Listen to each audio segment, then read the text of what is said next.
Устаз жолдошум урат. Seni urup tarbiyalayım deydi. Kaşa aytsaң ele өлтүрүп коем деп. Ушул шариатка туура келеби? Allah бар desem, men өзүм жооп берип алам деп. Урушсак эле мен сенден наразымын дей берет. Ажылдап кечке деле уруш чыгара бербейм. Жакшылык иштерди көп кылат. Ошону менен жуулуп кетет деп ойлойт. Менин деле сүйлөшкө акым барбы? Сүйлөсө каяша кайтарбай аузу биллахи минаш шайтанир раджим деп ыйласам, ыйлаба дейт.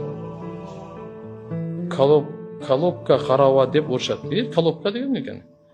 Аял назик жан десем, гилтейип турасын, каягың назик деп жаман сөздөр менен сөгөт. Зулум тууганда. Истаусу бин нисаи хайра. Пайгамбарыбыздын осуятын унутпайлы, урматтуу эркектер. Пайгамбарыбыз коштошуп аткан ажылыгында атайы эркектерге кайрылып айткан. О эркектер, кыямат күнгө чейин келе турган эркектер, күчүнө таянган эркектер. Менин тарабымдан аялдарга жакшы мамиле кылабыз деген осуятты кабыл алып койгула. Булар ийри кабыргадан жаралган. Түздөйүм деп аракет кыла берсең, бейиштик аял кылам депчи сындырып аласың. Болбойт анда. Кыйшыктыгы менен сабыр кылып жашагыла деп пайгамбарыбыз айтып койгон. Ар бир аялда өзүнө жараша кичине кемчилдиги болот. Ошо кемчилдигине сабыр кылып жашоону өткөрүш керек болот. Мына зулумдук. Анан жакшы иштерди кылсам эле кечирилип кетет, кечирилбейт.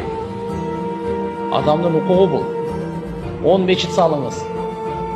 100 суу чыгарыңыз, кудук чыгарыңыз. Бирок аялды урганыңыздын ал күнөөсү менен алар кечирилип кетпейт, билип коюң. Таң атчак тең Куран окуп чыгыңыз. 4 ай бериңиз абатка, ажылыкка барыңыз. Аялга кылган зулумдугуңуз кечирилбейт.